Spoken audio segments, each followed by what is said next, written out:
So I've been watching anime since I was 12 years old, and there's very common stages that everybody goes through when watching anime. This is how it usually starts. You watch a big anime like a Dragon Ball, for me it was Naruto or something huge like that. You watch that, you fall in love with it, and then you watch a lot of other smaller animes that, is very popular at the time. So back then it was like Seven Deadly Sins, Attack on Titan was really big, One Punch Man was really big. And then you can either go two directions. This is what most people go. They either stop because they just don't have the time, or they don't have like that burn that they initially had when they first watched anime, or you go the other direction where you just keep watching anime until you get to those fucking Japanese titles, or that time it got reincarnated as a dishwasher, washing machine. That's a real anime, bro. Look it up. But let's say you went the former, right? And you just stopped watching anime for a while. Eventually, you're gonna get back into it, but you're not gonna have that same burn like you used to, and you can binge anime, just like kill 50 episodes, or binge a series in one night like you first did. And what gets you back into it is probably like hearing that Got Your Cutie theme, or hearing that Chainsaw Man got a new movie. I'm Rose, by the way. And you, Flower Boy? I'm Denji.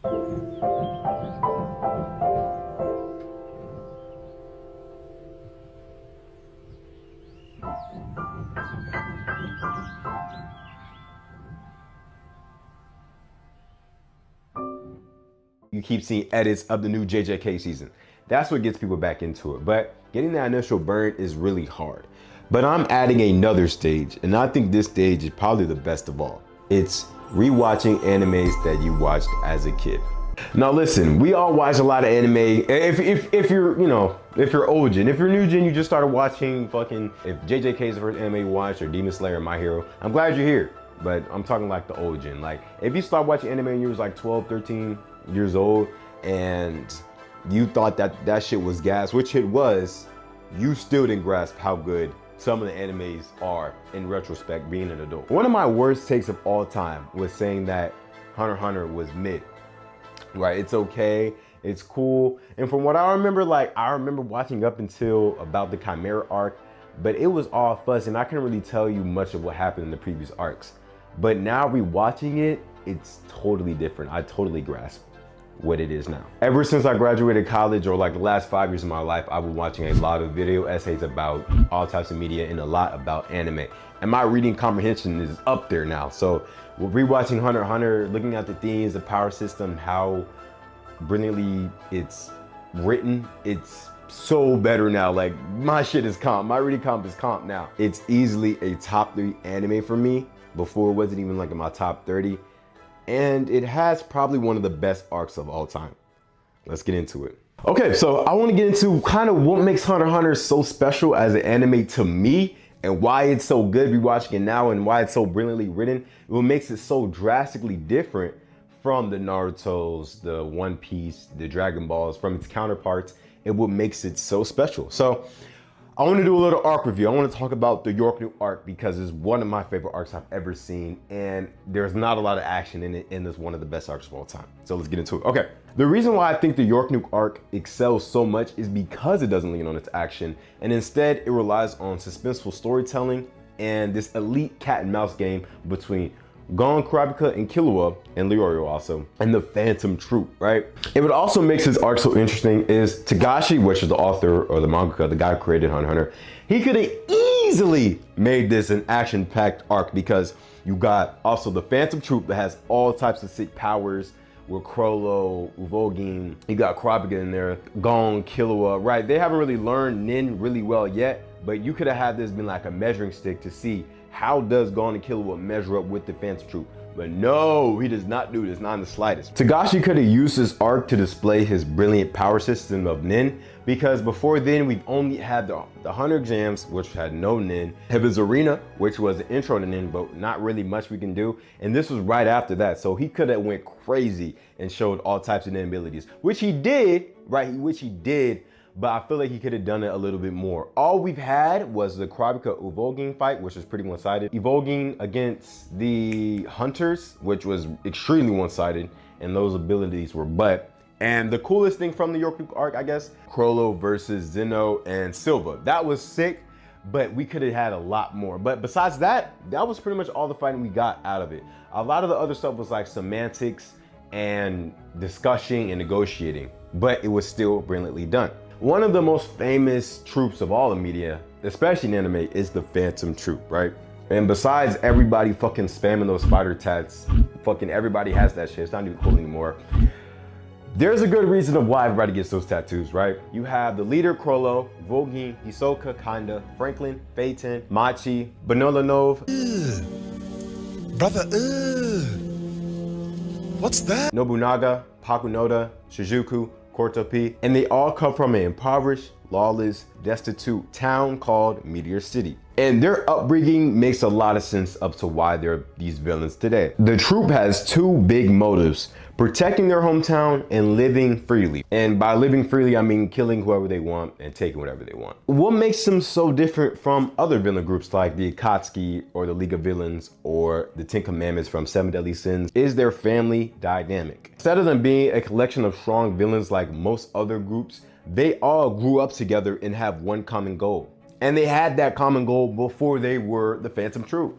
Even though they're a murderous, unforgiving group, you can still kind of relate to their family dynamics, either with your family or with your friends. And this is all possible because of their founder, Chrollo. Chrollo has one rule: do not betray the spider. And that means you can kill him if it's for the spider's benefit. And that also means that Chrollo does not see himself above the group. He literally just gives out orders. And to go back what I said earlier about the spider's two main goals, which is to preserve their freedom in their hometown, Chrollo wants the members to value their own freedom in their hometown more than he does himself. That is not something you would say for a lot of the other leaders of villain groups. So obviously reason number one of why the arc works so well is because of the Phantom Troupe. What are you? What are you people? The spiders.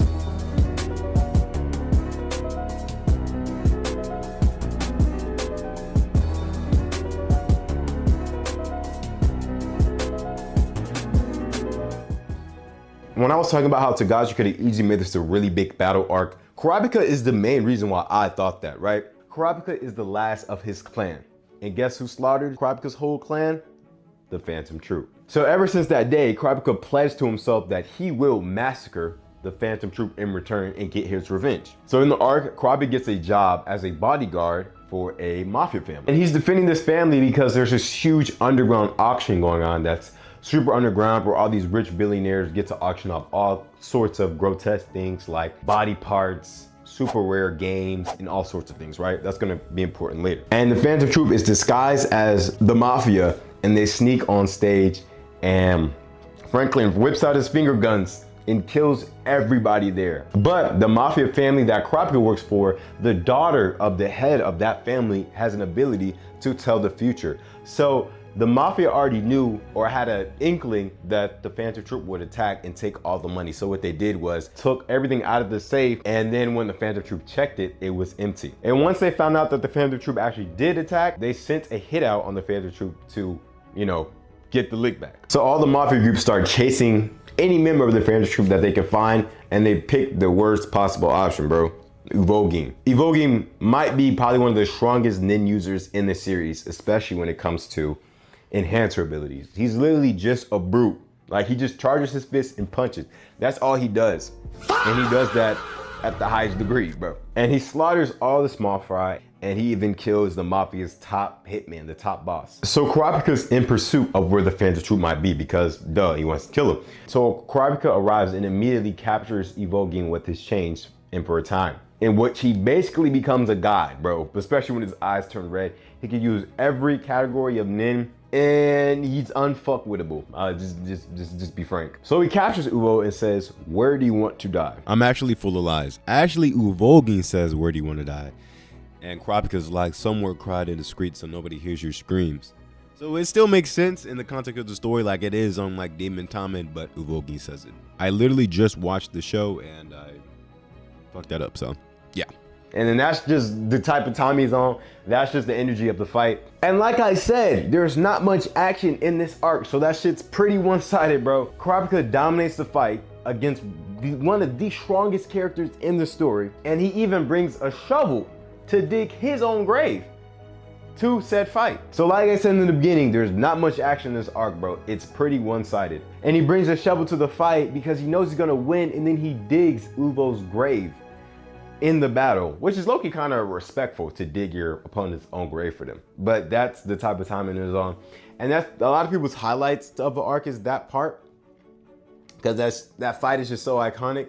But that's what I totally remember from like 13 years, or when I was 13, was that fight. And even in Uvo's last breaths, he didn't betray the spiders and give up the location, because that's ultimately what got him killed.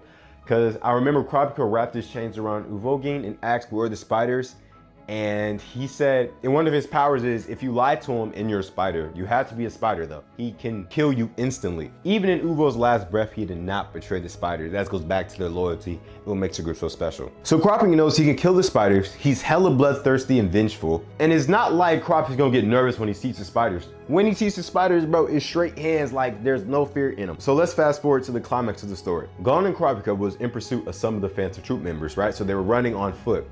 And Kurapika got rash and he got vengeful and he chased after him. That was smart. So Gon follows after him. They're running. And then Krollo senses that they're being followed.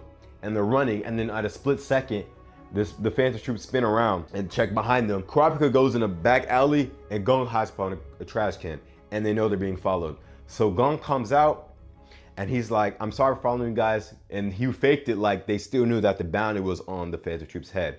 And Killua follows after them too, but he catches up late. But he catches up just enough so Gon walks out, and we think Kurapika might walk out, but then Killua walks out. So Gon and Killua are captured. They pull like this stunt to break out of the handcuffs. So Leorio was there, and he sends a code, and he's like, the lights are gonna turn off at this time. The lights turn off, Kurapika dislocates his wrist, he breaks out the chain, he stabs Pakunoda, lights turn back on.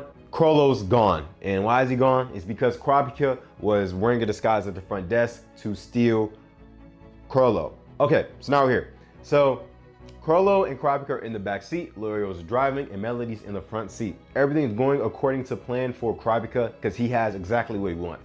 Now Gon and Killua are hostages, but Kurapika has the head of the spiders in his palm right now. So naturally, Pika has to make a choice. Does he fulfill his life's quest in slaughtering the spiders and killing the man that's killed his whole entire family and his whole clan? Or does he free his friends? What you probably think what's gonna happen is gonna happen. Kurapika ultimately freed his friends. But I wanna talk about why. Why did Kurapika betray his life's goal when he had it that close to him, right? Why did he free some people he's been with for less than 2 months? Remember how I said earlier that his whole clan was slaughtered and killed? That means he didn't grow up with any friends or family or not much of a social life. So when he met Leorio, Gon, and Killua, people that wanted to risk their lives to reach his goal, he ultimately saw the value in that more than getting the revenge itself. And those two reasons, the Phantom Troupe and Kurapika's ambitions and change of character and character development, is why I think that arc is so special. Along with some other stuff, like the fucking theme is hard as fuck for Krollo, and the cat and mouse game and some characters are really cool, but those are the two big ones for me. So as I'm watching the series, and once I finish the series, I started to see a major theme throughout the entirety of the story, and hopefully I explained it well enough to where you could see the theme too, or kind of see where I'm coming from. So we talked about Pika's revenge a lot in this video already, but I still don't think I quite told you how crazy it is to see this level of absolute revenge depicted in anime. Let's go to his counterpart, right? That had a very similar backstory from a different anime, Sasuke. There's an argument to be made that Sasuke's backstory is a lot worse than Kurapika because his clan got entirely slaughtered too, but it was by someone very close to him, his own brother. And the village that he loved and fought for virtually forced his brother to do so. And even then, I don't even think Sasuke will risk all his chakra and all his powers just so he can kill his own brother.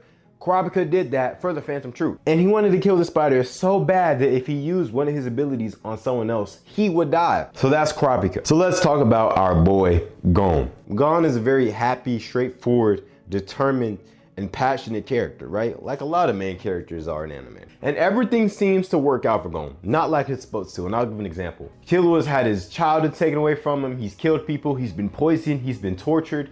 and even electrocuted by his own family. And Gon, on the other hand, romanticized the fact that his father's left. And he was like, if he left, I can't imagine how great being a hunter is.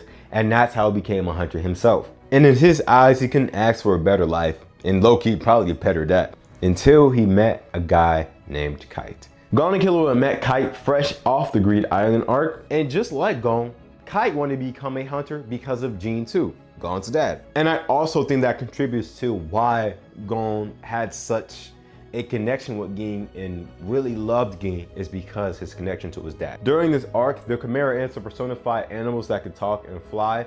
And just because they're ants, that does not mean they're only ants. There are all types of animals mixed with humans, and some of them can fly. And the biggest problem with these ants is they eat people. And when they eat people, they grow stronger.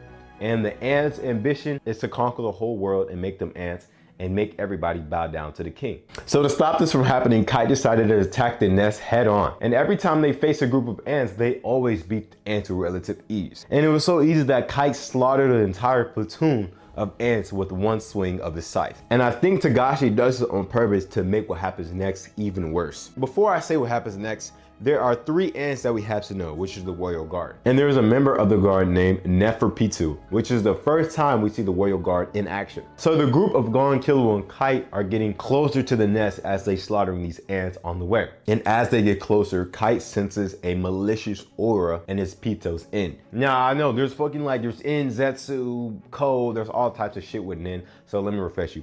In is what you coat your body into to detect enemies' movements, right? So Pitou's in is like the size of the city. It fucking covers a huge area. So the moment Kite and this group step into that in, Pitou jumps off. And before Kite can even react, Pitou takes off his arm. So Gon screams ready to fight, and Killua does the classic anime trope and fucking knocks him out with a karate chop. Kite tells them to run, and Killua takes Gon's unconscious body and they flee the scene. And Killua leaves terrified, and we've never seen Killua that type of scared before. And so the rest of the fight ends up taking place off screen, and Kite loses badly. And we see Pitou petting Kite's head, but Kite's not laying down. And instead of killing him off honorably, which I think Gon probably would have been more accepting of, Pitou takes Kite's body and mutilates it, experiments on it, and uses it to train up the other Chimera ants. The next time we see him, he's riddled with scars all over his body. And luckily, Kite's found and captured and saved, but he's in a zombified, inaudible state, and he just attacks randomly, and there's no sense of his personality or conscience that's even there. So how does all of this affect Gon? This is the first time he's suffered a severe loss like this.